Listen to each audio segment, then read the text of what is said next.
and it never seems like it's taken too long. And about release date, you'd think after 11 years they'd have more than like pre-alpha facts and some sort of a release date, but I don't know. I'd say the game that, I like StarCraft, I like Warcraft 3, but the game I play by Blizzard the most is World of Warcraft, and I don't know. Graphics are nothing phenomenal, but it's an MMO, so what do you expect? I just find it, I guess, I don't know, the funnest thing about that game for me is just all the stuff you can do. It really just put a lot of stuff into the game.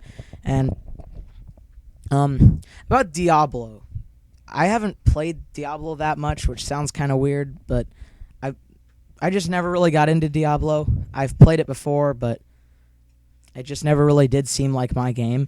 But Diablo 3 does look interesting, and it looks like they've changed it a bit more than they're changing StarCraft.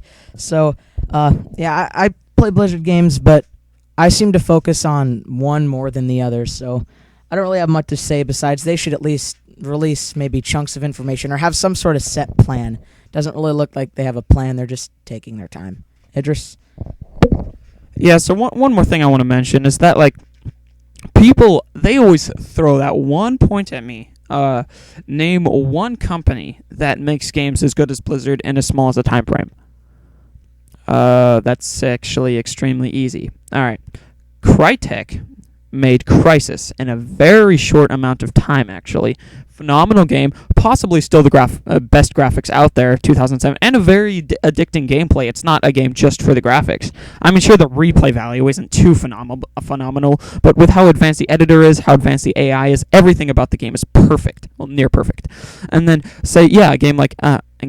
producer like Insomniac, producing the Resistance series, the Ratchet & Clank series, basically some of the best franchises, the most popular franchises in gaming history. You got Epic, the Unreal Tournament series, and the Gears of War series, extremely popular. You got Guerrilla making Killzone 2, possibly one of the most talked about games now. And there's just, the list just goes on and on. There's really no end to it. EA has been making these Tiberium Wars, Command & Conquer games, the Red Alert games. They're all phenomenal. It's not like Blizzard is the only good gaming company out there. Sure, they're one of the best, but they're not the only best. There's a lot of companies that are, holding the ground right next to them. And so something I like about all these other companies that I just previously listed is they're not afraid about innovation. They're willing to change things. They want to change things. Everything about their games is so much different. Crysis was just a blast of innovation.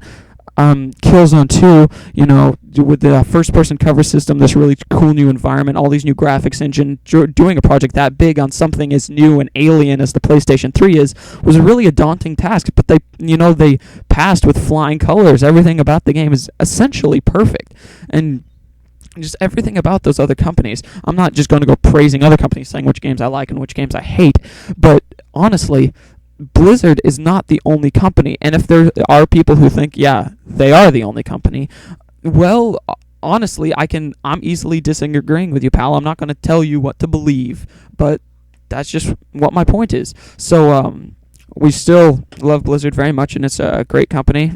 You want to finish this up, Kane? Yeah, how you're talking about the other small companies like Crytek and stuff. Well, something I noticed is that, Crysis obviously is the hardest game right now to run on a PC. It chokes up a PC more than any other game. And just because Warhead came after, if you don't exactly know, Crysis is still harder to run because Warhead was, besides the fact that it's a standalone expansion, it was made to run better on weaker gaming systems because of how bad the first Crysis sold, because, like I said, really no one could play it as well as... It wasn't able to be shown for its full capability.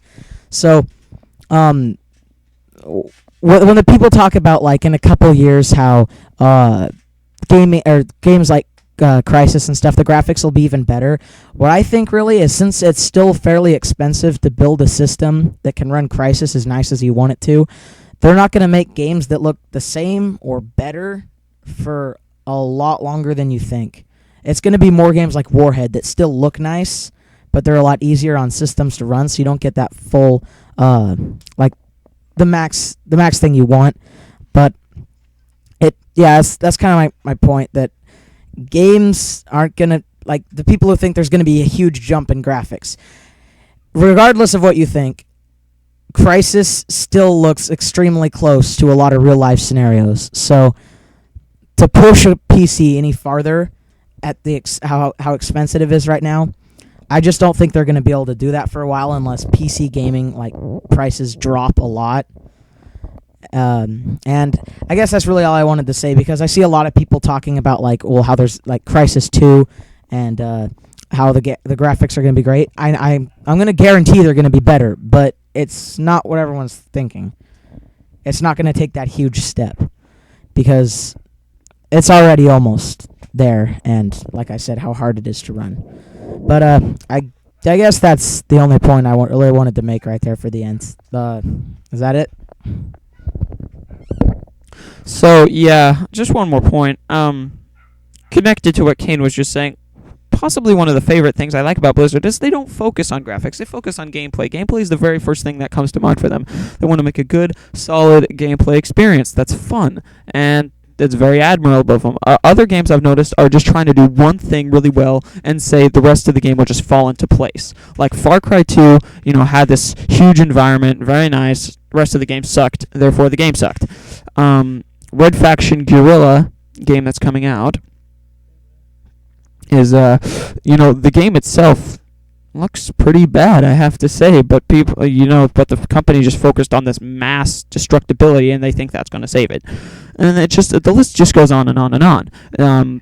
Something I think that people really like about Crysis and Killzone and other really popular games like Metal Gear Solid 4 and maybe like Resistance and stuff like that is there's every part of what the fans want. There's something in there for everybody. It's not just one thing's done well and the rest is half-assed. The games are complete experiences, and that's something that Blizzard does very well too. Blizzard creates complete, addictive, fun experiences, and so I'm looking forward, and I hope they succeed with StarCraft, Diablo 3, and any other games they'll make in the future. See you later.